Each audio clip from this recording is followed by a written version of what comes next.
মুস্তাফিজকে আমরা এনওসি দিয়েছি পুরো আইপিএলের জন্য। শুধু নিউজিল্যান্ড সিরিজে যে টি-20 যেই 3টা ম্যাচ থাকবে সেখানে, ওডিআই যে 3টা ম্যাচ থাকবে সেখানে ও জাতীয় দলের পক্ষে খেলতে চলে আসবে।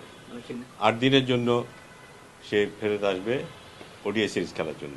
মুস্তাফিজের বিষয়টা যথেষ্ট গুরুত্ব বহন করে এবং মানুষেরও আগ্রহ অনেক বেশি, কারণ ওকে ওকে যেভাবে আইপিএলে নির্বাচিত করা হয়েছে একটা দলের পক্ষে, সেটা সত্যি আমাদের জন্য খুবই সুখকর এবং সেটা বোধহয় সেটা নিয়ে আলোচনা করা যেতেই পারে। এর পাশাপাশি হয়তো আরও 2-একটা বিষয় থাকবে যেটি নিয়ে আজকে আমরা একটা কথা বলতে পারবো। মুস্তাফিজকে আমরা এনওসি দিয়েছি পুরো আইপিএলের জন্য। শুধু নিউজিল্যান্ড সিরিজে যে টি-20 যেই 3টা ম্যাচ থাকবে সেখানে, ওডিআই যে 3টা ম্যাচ থাকবে সেখানে ও জাতীয় দলের পক্ষে খেলতে চলে আসবে।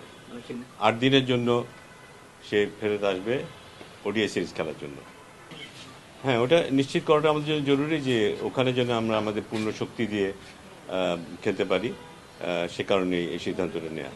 এটার বোধহয় 2টা সাইডই আছে। একটা হচ্ছে যে হ্যাঁ, ও একটা টি-20 এনভায়রনমেন্টে থাকবে, সেখান থেকে এসে ওডিআই খেলা। ইয়েস, আমরা বলতেই পারি যে কিছুটা একটা ট্রানজিশন থাকতে পারে, সেখানে পিরিয়ড থাকতে পারে। অ্যাট দ্য সেম টাইম ও যেই পর্যায়ে খেলবে, যে লেভেলে খেলবে, যে কম্পিটিটিভ এনভায়রনমেন্টে থাকবে, সেখান থেকে এসে এখানে আর একটু বেশি কন্ট্রিবিউট করতে পারবে, এই সম্ভাবনাটাও কিন্তু থাকবে।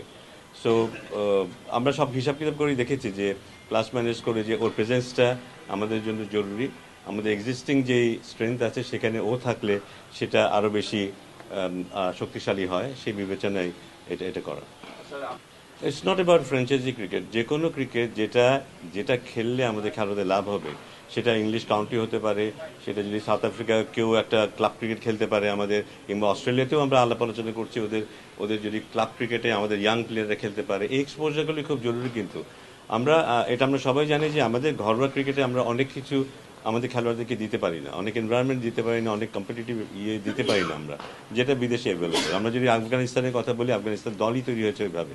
সো আমার মানে এই সুযোগগুলি আমাদের নেওয়া উচিত, এর মধ্যে দিয়ে আমাদের খেলোয়াড়রা আরও পরিণত হবে।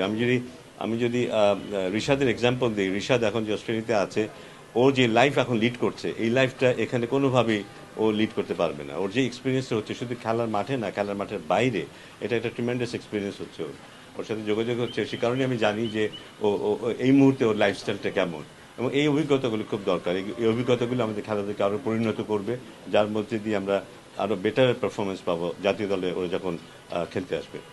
ক্রেডিট নেওয়ার ব্যাপারটা না, আমাদের কাজ হচ্ছে, আমি বলি আমরা খুব রিস্কি একটা ডিসিশন নিয়েছিলাম। আমরা যখন ইউএইতে গিয়ে ইউএই দলের বিরুদ্ধে সিরিজটা হেরেছিলাম, ওই সময় আমরা কিন্তু মুস্তাফিজকে ছেড়ে দিয়েছিলাম আইপিএলের জন্য।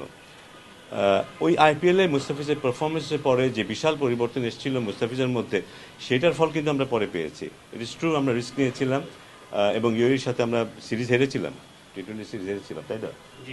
আমার মনে হয় যে কিছুটা রিস্ক আমাদের নিতে হবে। এর মধ্যে যদি আমরা যদি ভবিষ্যতের কথা চিন্তা করি, ভালো একটা সুন্দর ভবিষ্যতের কথা চিন্তা করি, এই রিস্কগুলো আমাদের নিতে হবে এবং এটা পজিটিভলি ফেরত আসবে আমাদের কোনো না কোনো সময়। ওডিআই তো আমরা জানি যে আমাদের কোয়ালিফিকেশনের জন্য আমরা ওই জায়গাটায় আমরা বিন্দুমাত্র ছাড় দিতে রাজি না। আমরা এখন যে জায়গাটাতে আছি, আমরা যদি নিরাপদ জায়গায় থাকতাম সেখানে হয়তো আমরা সেটা করতে পারতাম, কিন্তু আমরা সেই জায়গাটায় নেই বলে এই সিদ্ধান্তটা নেওয়া।